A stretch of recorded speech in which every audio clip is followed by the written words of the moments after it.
I'm telling you something right now, okay?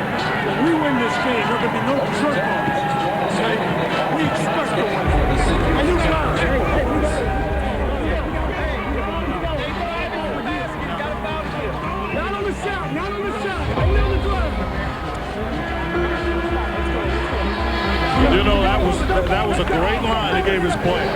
If we win this game, we expect to win. He didn't want any jerking around. I mean, you can have moderate celebration, but the facts are this is the beginning of the battle. This is not the end. Kente Smith-Dahl, 2 on the shot clock, back out, 3-point try. Granville on the perimeter, circling, Granville penetration, kick out, Granville a 3.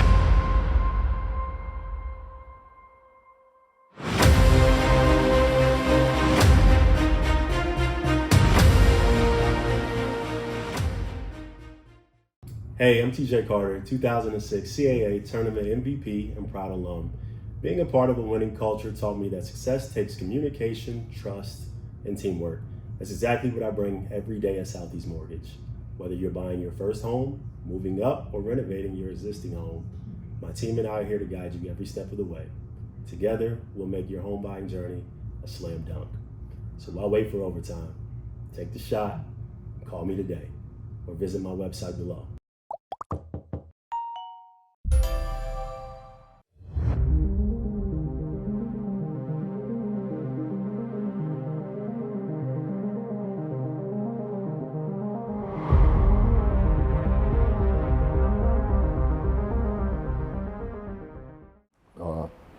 So when the job opened up, I applied and I was told not interested. Looking for a head coach or whatever. And so I, kind of went on with my business. Of course, we had just gotten Timmy Duncan and Randolph Childress was there and Rodney Rogers. We were rocking. So I was with the ACC All-Star team with Coach Odom. We were down in Brazil, and I got a call that the job still hadn't been filled, and I think they were honing in really on, in all honesty, on Matt Doherty from Carolina and Mike Brave from Duke, both guys who I knew really well. So I remember pulling up here in front of the Trask. I think my wife got me in the front door because she would, I know you've met her. She's a special lady, and everybody wanted to talk to her. I was just kind of a throw-in. I had everything prepared. I remember when I first met the search committee, there were about 25 people on the search committee. So I just handed out booklets. I said, here, this is what I do. I'm not changing it. This is who I am. And if you guys think this will fit, great, As it turned out, they selected me, and we got started. Gosh, what a Jerry was just a tremendous addition to our program. The right guy at the right time, really for us. He you hear that term, players coach. He was the players coach. The players loved him. They played hard for him. Coach was Wainwright was putting the pieces together. You could see it coming, and putting together basketball teams is not always the easiest thing to do. You have to have the right chemistry, the right skill, the right talent, size, a little bit of everything, and mold them really into what you want them to be. And he had a knack for doing that. Yeah, Mike, it was kind of an interesting,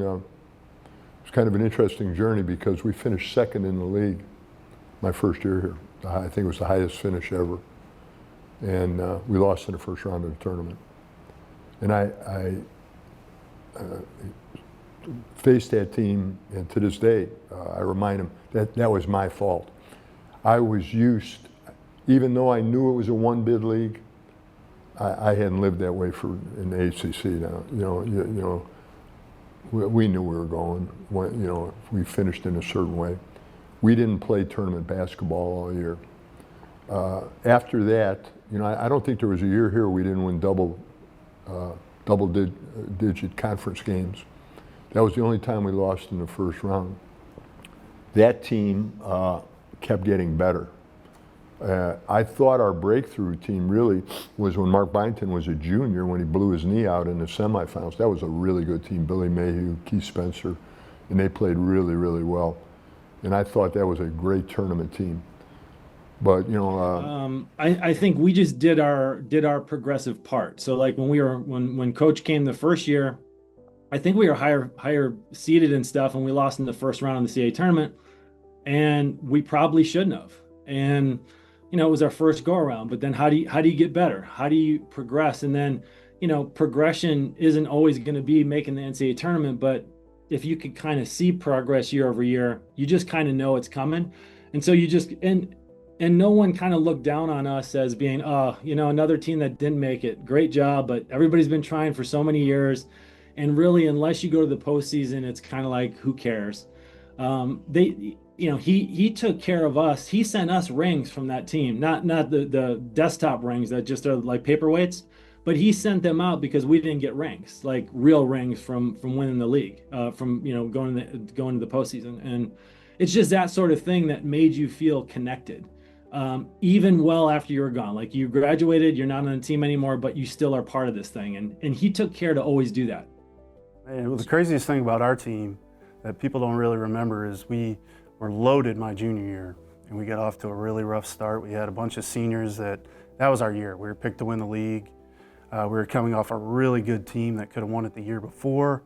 We had an unfortunate couple of injuries late, and a couple balls didn't bounce our way my sophomore year. Junior year, I think we ended up 11-17. So going into my senior year, and everybody knows my story, I go to my first meeting, I got white out on my face, and it was about all she wrote for me at that point, but I was too dumb to realize I wasn't gonna play, so I stuck it out and had a good senior year. But we had a guy number 11, Brett Blizzard, come in as a freshman, that we all knew he was gonna be pretty good, but man, nobody knew how good. And my gradient always was, if I could have 3 of my players start on any team in the league, we could play for the league title. And obviously, for a span of 4 years with Brett, we probably had the most valuable player in the league for 4 years, which really ups that 3. And oh boy, the funniest thing is thinking about Coach Wainwright in my recruitment is like, I vividly remember him sitting Indian style on my living room floor, and he had all the current players laid out, and he sat Indian style and was going through each player and talking about each player individually, the coaching staff. It wasn't about, hey, him trying to sales tactic me and try to convince me I need to come there. All he was doing was, connecting the dots, letting me get to know these players, where I was coming into. So his home visit was one of the top home visits. He kills it wherever he goes. But when his home visit, he crushed it. And the fact that they were willing to wait for me, because I didn't really know what I had, to be honest, coming out of high school. Every kid has dreams. They want to go to the biggest school possible, and so it took a while for me to understand, it doesn't matter where I go. If I'm not playing, what does it matter? I through the years, up to that point especially, I'd heard about so-and-so, hey, so-and-so averaged 30 points in high school, and then they would get here and they'd have a hard time. So there was a big transition. But so Brad, I was just kind of, waiting to see what happened.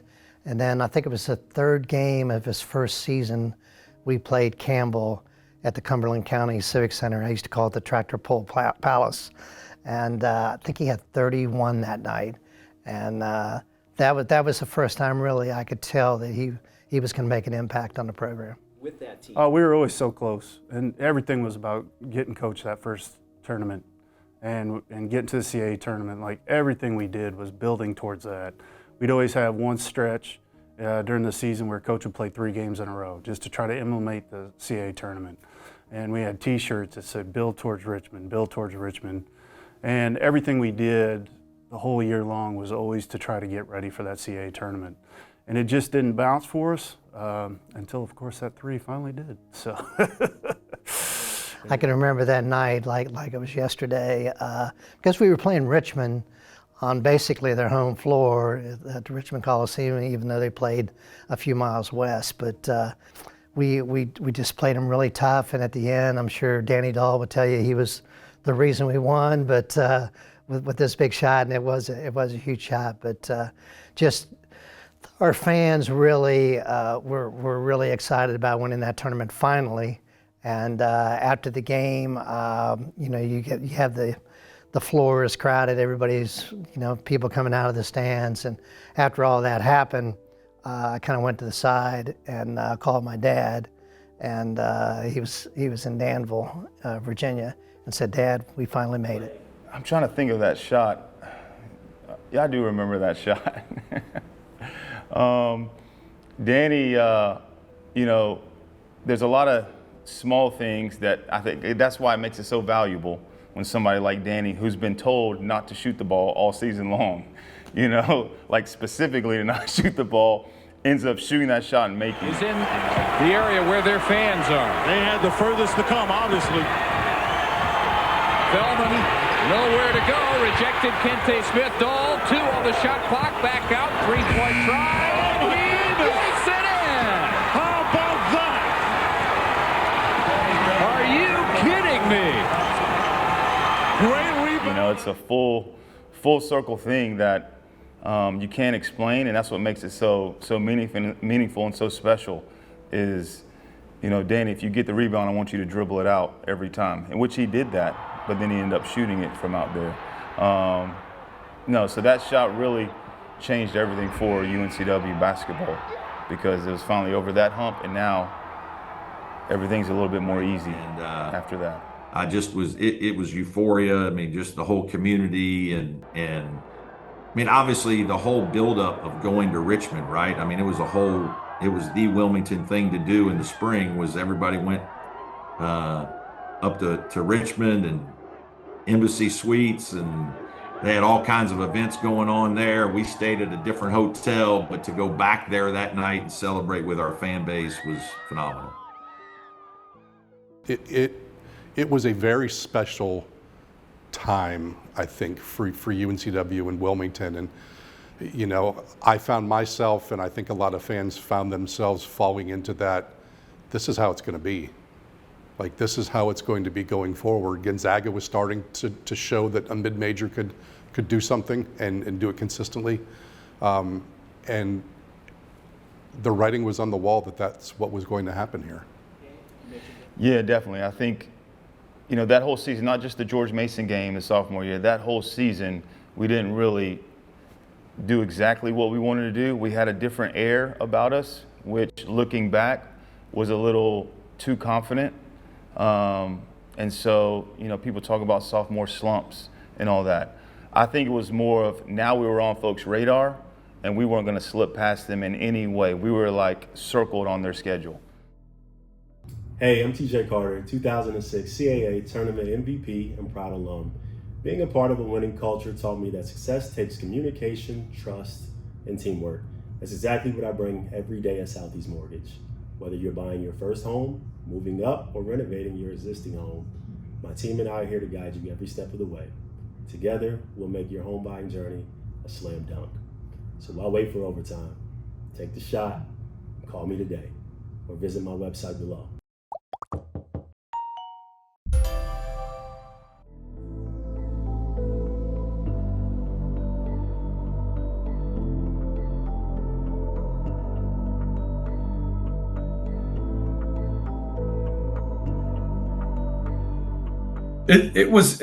We responded really well, because that was one of those, a lot of teams got into the tournament and then never did again. And there was always the risk that you're a one-hit wonder.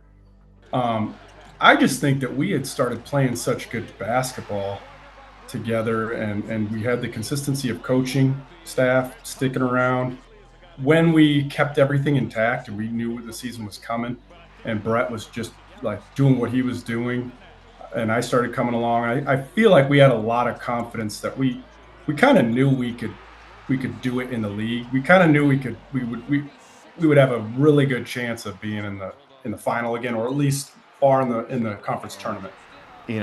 That year I knew we were going to win. Like just mentally, with the way our team was playing, on the court, I felt like we were unstoppable. And, you know, and I think the other players felt the same way. They felt like we should win every single game because of the tools we had. You know, you can't replace a guy like Tim Burnett, you know, that's going to come out of nowhere when everyone's struggling. All of a sudden, he's going to get 15 points, or make some really tough layup and get a steal, turn the game around.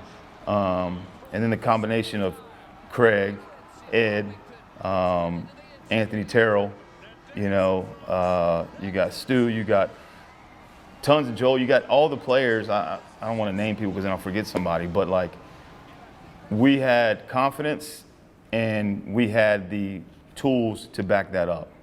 You know what I mean? So we had players that could get 20, you know, any night. California, the number 4 seed in the South, the Trojans of Southern California. USC advanced to the Elite 8 last year. They're 22-9 this year, and they'll take on the 13th seed Seahawks of UNC Wilmington, and that's a Thursday game in Sacramento. So the TV station that I worked out of, you know, they kept asking about UNCW and, you know, how are they? Where's Wilmington?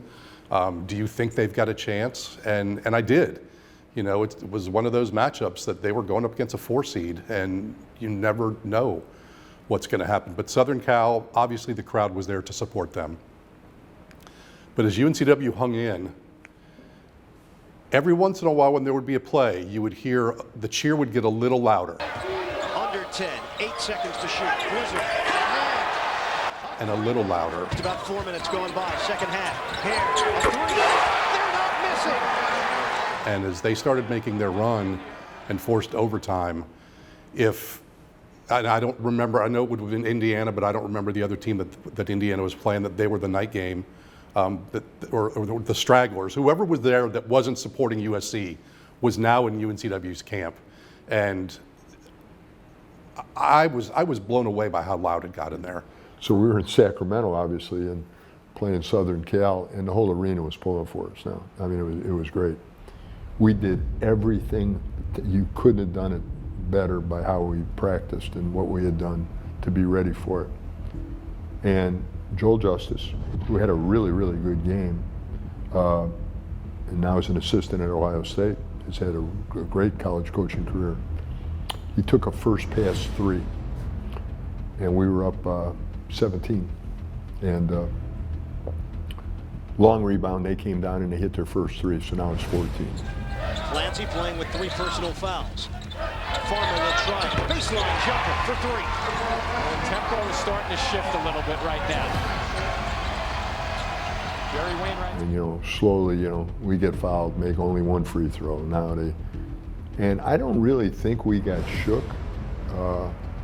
I think games always come back to you. And if there's enough time, you know, you can erode what you've accomplished. But yeah, no, that was very exciting. Stressful being up by so many points in that game, and to have them tie it up was tough.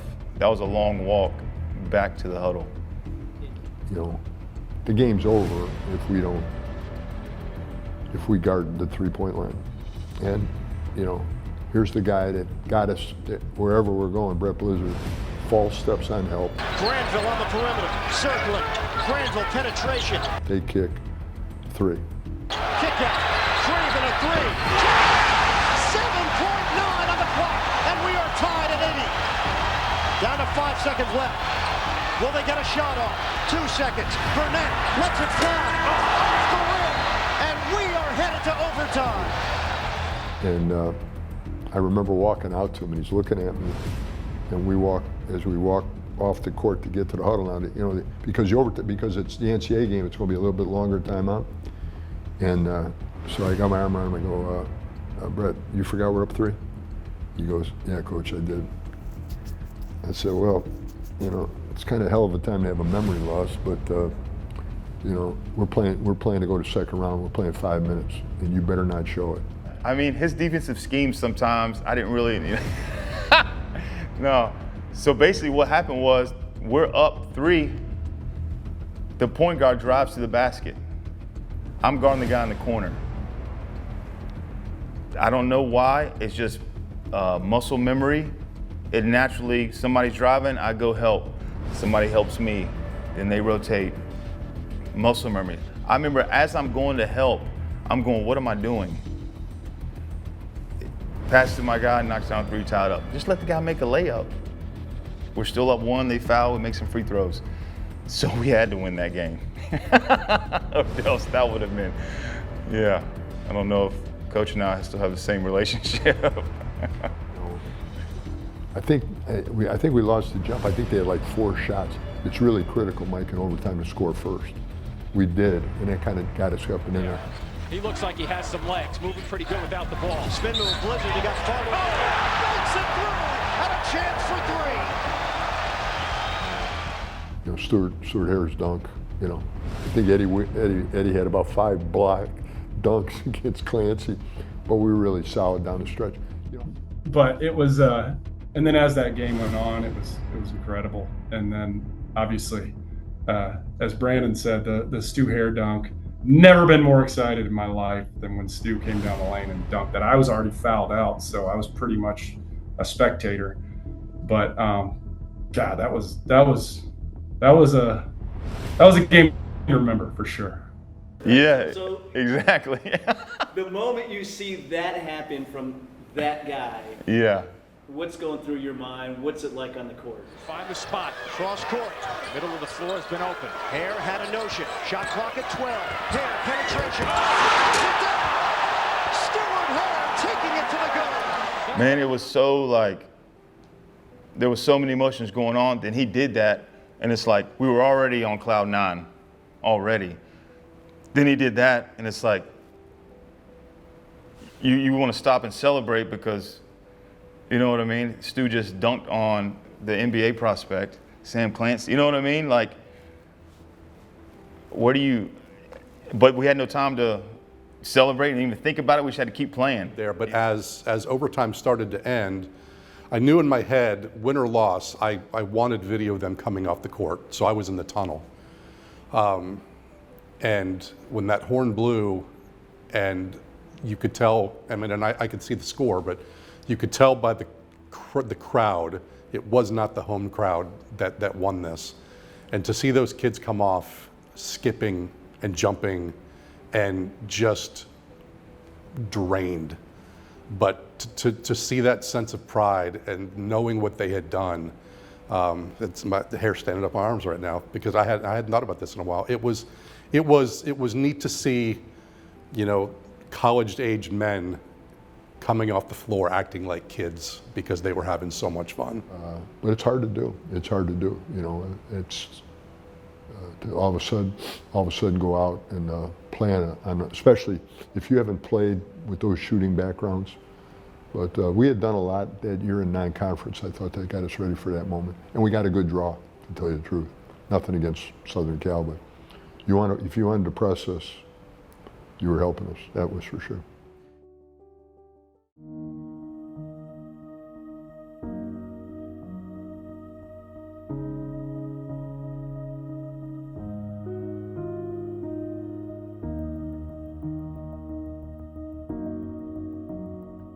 Programming to bring you this News Channel 3 special report. Obviously, I have several things to say, and this is not a day or a press conference about me. But I would like to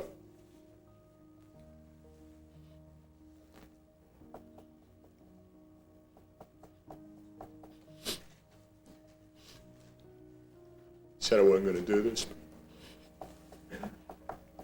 I got to go up later this afternoon and have people cry when they see me. Everybody asks why I left. Well, I had to leave Wilmington to live in Wilmington. You know, the money I made then I'm very grateful for and everything else, but you know, most of the time I was here, I made less than I would have made at Wake Forest. And that's not bitter, and that's just reality. And that was fine, but I wanted to live here. And I never could have backtracked and lived in less. But the beauty of it was I was able to turn over to Brad Brownell. I really don't think this is a pass the torch move. You know, Brad's been holding that torch with me for 8 years. He turned down some things too, just like Mike and Rodney had. This was never a one-man operation. Everything stopped at my desk, but it was never a one-man operation. We did everything together. We tried to give the kids the best of what we all had. And so it's really not a passing of the torch. It's really just a handoff. It's a continuation. He was holding it with me. Wilmington will always be home. It'll always be a place where I hope I'm accepted. So I remember going to, coming on campus for the news conference and at Madeline Suites, and Jerry walked in, you know, said his piece, walked out, and that was it. I mean, that chapter had closed. But knowing that the keys were being given to Brad, you knew that they were in good hands. Yeah, you know what's crazy? Talking about chip on your shoulder and all that. Obviously, it was an unbelievable blessing for me. I was extremely grateful for the opportunity. You know, it's a wow moment because you're 33 and I'm extremely young and naive in a lot of ways. Now that I've been in this for 20 plus, you know, years as a head coach. But there's also, man, there's a lot of pressure, right? I'll never forget, you know, Coach and I, rightfully so, they, you know, it's kind of different, but we honored Coach and then announced me at the same time. So, last night was probably one of the wildest nights of my life. Really the last 24 hours. As many of you know, my wife and our two kids, Abby, who's 4, and Caitlin, who's 18 months.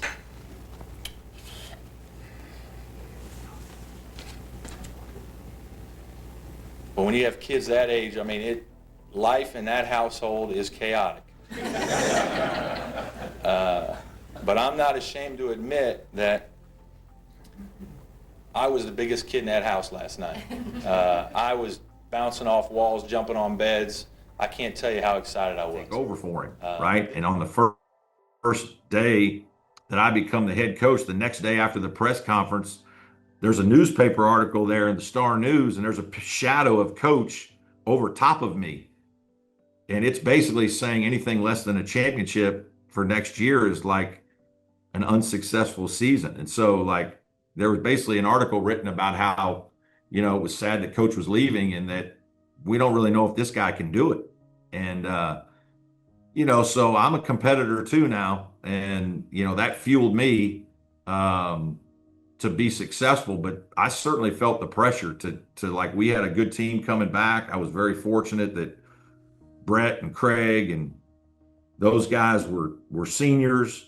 But, you know, pretty much anything less than winning the CAA was not going to be viewed as a success. And so that's a pretty hard first job. And we're going to continue to build on the success that has been established here and worked for the next 8 or for the last 8 years. I'm already trying to get more years on my contract. I want more. I want 8-year contract, Peg. Again, I'm really excited to be here. Can't tell you how happy I am to have this opportunity. I see great things in our future. And again, it'll start with the young men in the back of that room. I mean, I had no intentions of ever leaving. You know, why would I think people thought that I was going to think about leaving because Coach was leaving, but why would I? You know, I have the green light. We're winning. You know, the best fan base you can have. Life is great. You know, I like that people were nervous that I was going to leave. You know, that's natural. You know what I mean? I like the fact people were like worried. It makes me feel, you know, wanted and whatever. But like, I was never going to go anywhere. I remember Coach Brownell and I talked. He called me and we talked right on the steps, right over here in front of Trask. And he was making sure I was good. And I told him I had his back and we're good. And that's all that we said about it. That was it. It was as if they didn't miss a beat. You know, John came in and suddenly it was that blizzard year that I wasn't here for, to see him come in as a freshman and make his mark and really draw fan support, you know, and Brett now had someone to play off of like that at the guard position. The influx of the new guys, John, Beckham, Mitch, Coombs, those guys, the younger guys, were hungry and wanted to prove, they wanted to beat us older guys. And that's what we needed. We needed, because they had just enough arrogance and confidence, not arrogance, in a good way, confidence, that Beckham thought he could shut me down, you know? He thought he could guard me, as crazy as he is, you know? But, you know, and John, same way. He was going to dive for a ball and pick up. It doesn't matter if the lights were on or not. He's going headfirst into something. You know what I mean? And so the combination of those guys pushing, because Craig and I needed that. I needed a challenge. I needed someone to push me in practice, you know? And perfect scenario. Yeah, Blues was the ultimate leader. He led by example. Same with Craig and a lot of the older guys on the team, Joel Justice, Tim Burnett. We were stepping into a situation that was easy to step into. Like, we could come in, be freshmen, kind of take our lumps, learn a lot, but also at the same time win, you know, which was important. And you saw it right when you stepped on the campus. They just had a different mentality when it came to what it took to win. Like I said, they led by example, and we just learned a ton, which was kind of set us up to be what we were even at the end of our career as well. You know, honestly, we had so much confidence and so much, like, you know, we were in sync. I knew where all my guys were. Like, Goldsberry, he knew where I was going to be.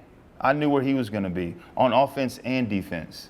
You know, it's hard to get that chemistry. It's hard, and I'm talking about from high school to professional teams. It's hard to get that chemistry where you're all locked in and everyone is okay with their job. Everyone's okay with their role and like thriving in their role. We were pretty confident at that point. We never dropped off effort-wise, but I would say it was a complete expectation that we would kill them in the conference tournament. Nobody had our number at all, and we pretty much did that. In and out by Hines at the buzzer, and you can punch another dance card for UNC Wilmington. On to the NCAA tournament. They are the 2003 CAA champions and have done it 3 times in the last 4 years. Yeah, it was rewarding, obviously, you know, because of all the pressure that I felt, and just some relief, right? But also unbelievably grateful and you know, just happy, and just to know that we could continue to get it done and keep UNCW where it needed to be at the top of the league was very gratifying. I was really happy for Brett and Craig, and you know, the last thing you want is for Brett in his senior year to not have one of those kinds of seasons and finish it. Let me get Brett Blizzard in here. Brett, you guys came out in the first half. You were hot shooting the basketball, very, very aggressive. What was your game plan early? That was it. Just be aggressive and make plays. Do what we've been doing all year. I love it. And so, you know, it was awesome, and you know, just a lot of fun, and you know, John Goldsberry and his crew were freshmen coming in that for those guys to get a taste of it, I thought was important, and so yeah, it was an awesome moment.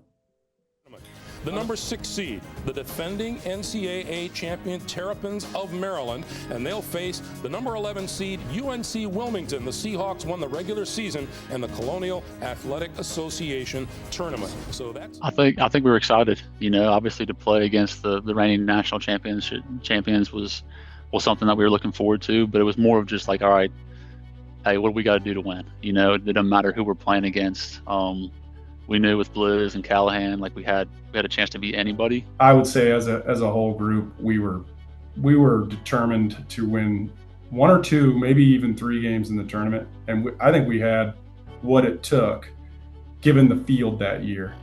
You know, the crazy thing is the whole game I thought we were going to win. It was a little stressful, but I felt like we were going to figure it out.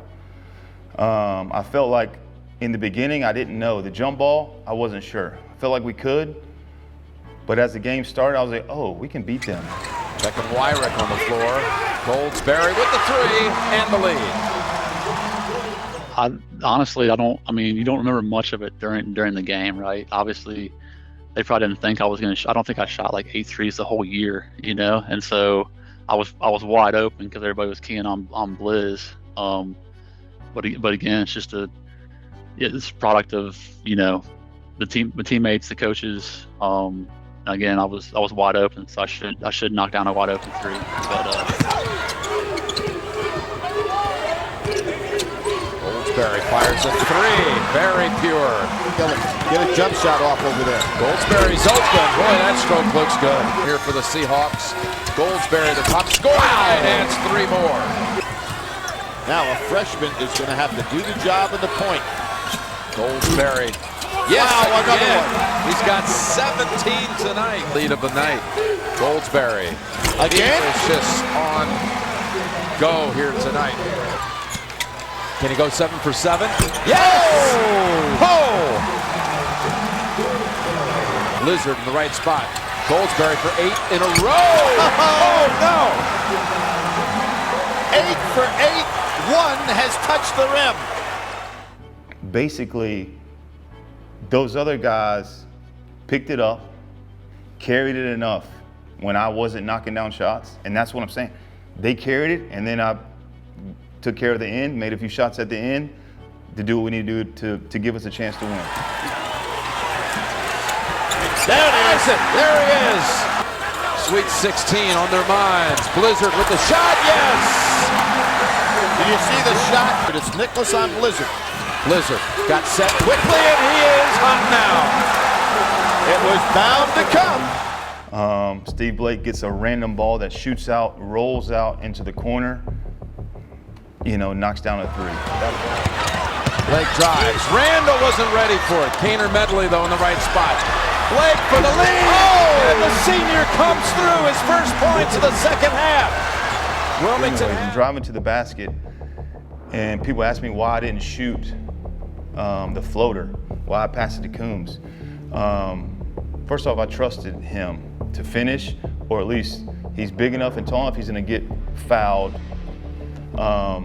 I didn't want him to shoot the jump shot, obviously, from there. I wanted him to go to the basket. Stuck. Here's Blizzard. Will he be the hero? Under 10 to play. He's going to put it up. Their all-time player gives it up inside, and Coombs will go to the line with 5 seconds left. You know, I had confidence in him, and I told him he's going to make them before he shot him. And, you know, he knocked him down like a big dog. 2 shots for Coombs.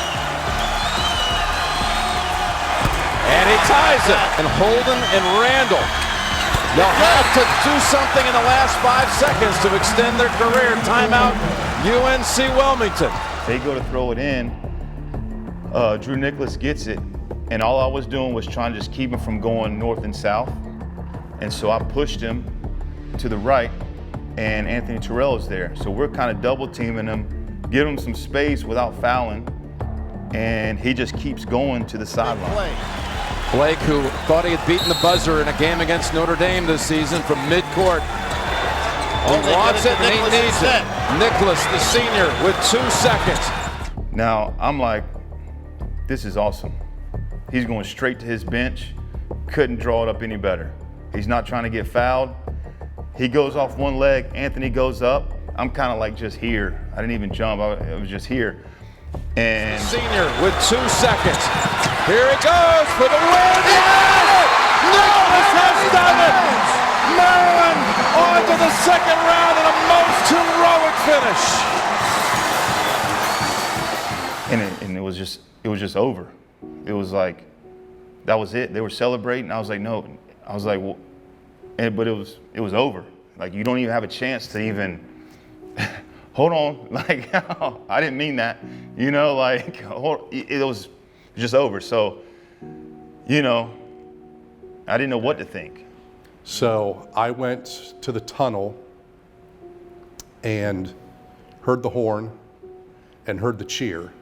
I had no idea what happened. I never saw the shot. And I think Joel Justice was the first kid I saw come off the court, and his head was down. Getting the chills again. His head was down, and like, what happened? You know, we did everything that we wanted to do on the play. Yeah, I mean, it was heartbreaking, right? It's just, my heart hurt for our guys because we felt like we had a team that could do damage, not just win one game, but possibly win a couple.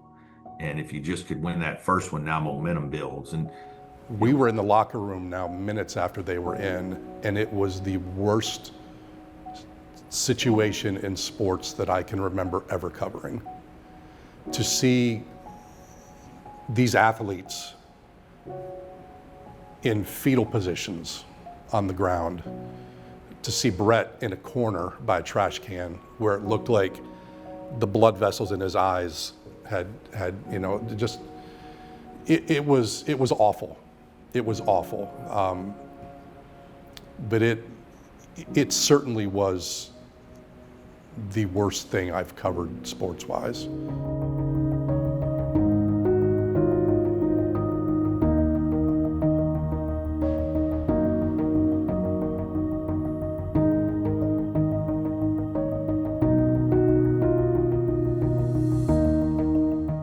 I remember signing, and some buddies of mine, we went bowling to kind of celebrate and watch the tournament game against Maryland, right? So Maryland's in my backyard. I'm signing in UNCW, you know, and everyone, we're all like glued to the screen, like wow, like this is going to be an insane upset finish. And then the shot, right? Devastating. But beyond that, though, it was a privilege and an honor to, you know, have a school to have such success that wanted me.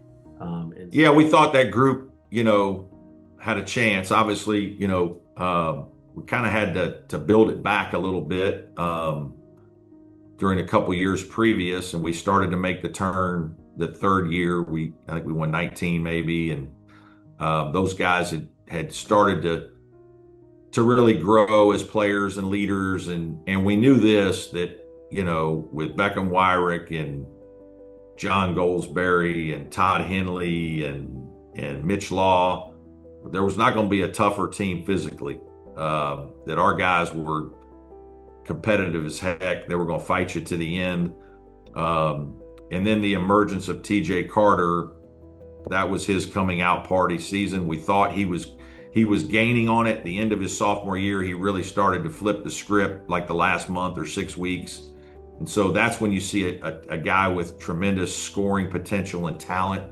If that guy can take the next step, playing alongside all those other guys I just mentioned, I mean, they're going to do some of the tough stuff, and they're going to harden him. TJ. But yeah, so to start the season of that year, we opened up, I believe, in Wyoming, right? Mm-hmm. It was a long ways away from North Carolina, but in a sense, right, beautiful, scenic, because I think we played in Boulder. I feel like we played in Boulder before we took the drive out to Wyoming, but to start the year winning a tournament, I do believe, at least for me personally, I felt like, I wouldn't say a weight lifted off my shoulders, but okay, like, yeah, like we've gotten better collectively.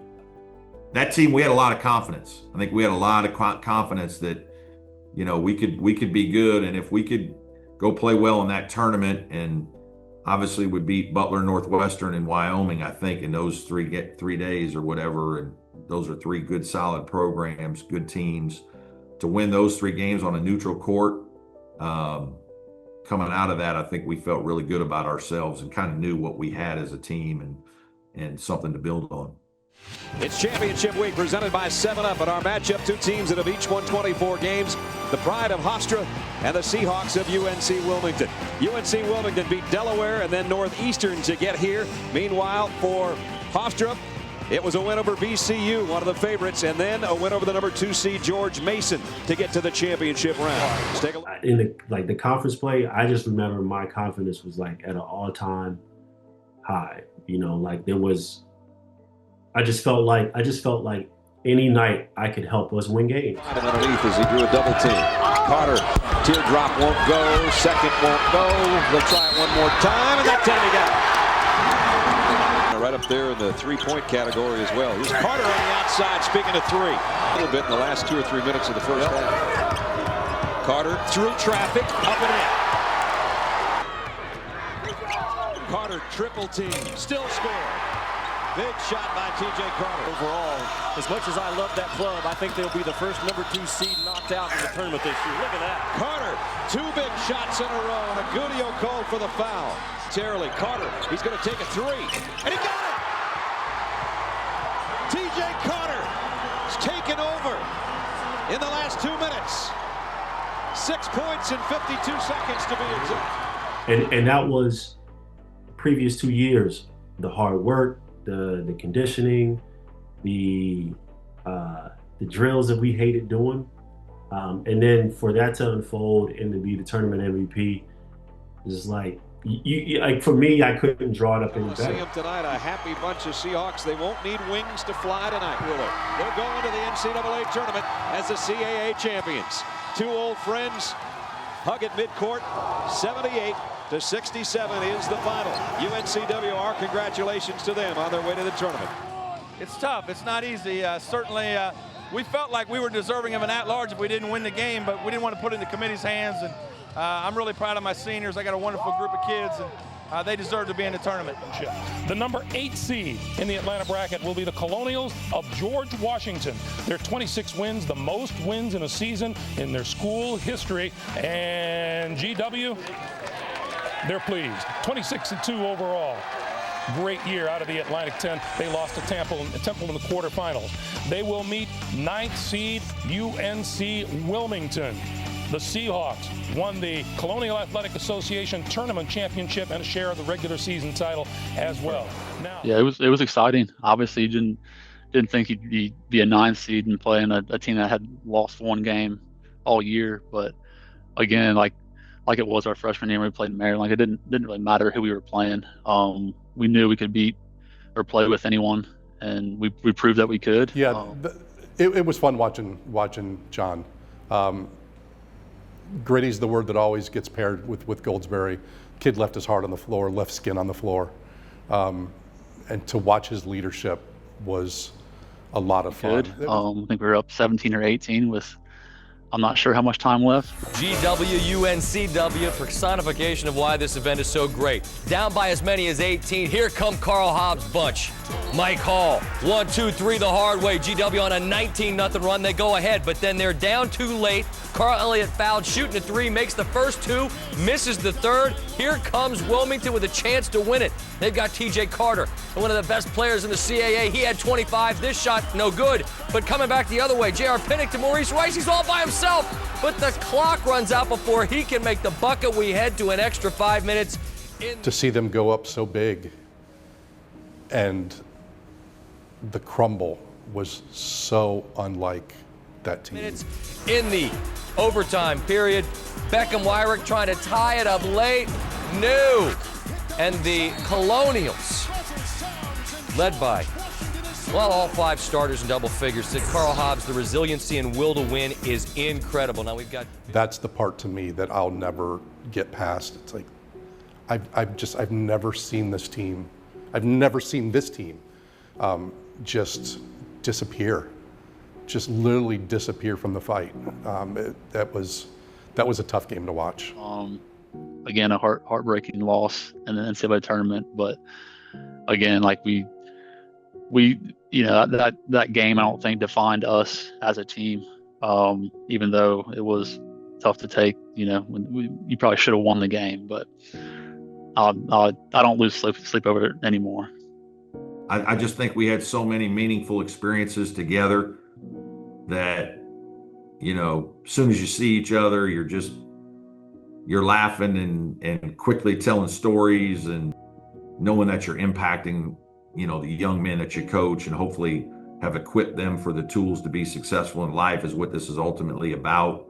Certainly I saw that with Coach and so then to be able to see all these guys and to see them doing well and to see some of them still living in Wilmington is terrific, because a lot of, Danny Dawes from Bangor, Maine, right? And Brett from Tallahassee and just others as well. But it's just a lot of fun. And then to watch those guys all grow their families, and to relive those experiences with all of them is awesome. But that part of my life is the one part that I have a hard time putting the timeline together. And it's very similar with the basketball program. I have a hard time keeping that timeline together of the coaches that came in and the coaches that left and then the new coach that came in. It was just such a time of disarray that it was sad to see, because you saw where the program was nationally. It was expected. And then all of a sudden, UNCW just kind of became an afterthought. But it was tough to see, because you just felt like there just didn't seem to be a direction. It just seemed to be like, I remember when Buzz Peterson came in, so there was a name, but that didn't really work. And then, bringing Benny Moss comes in, and that doesn't work. And it's like, how can they not get the right guy? And us as players and coaches, we will get this program back to where it was in '06. I promise you that, okay?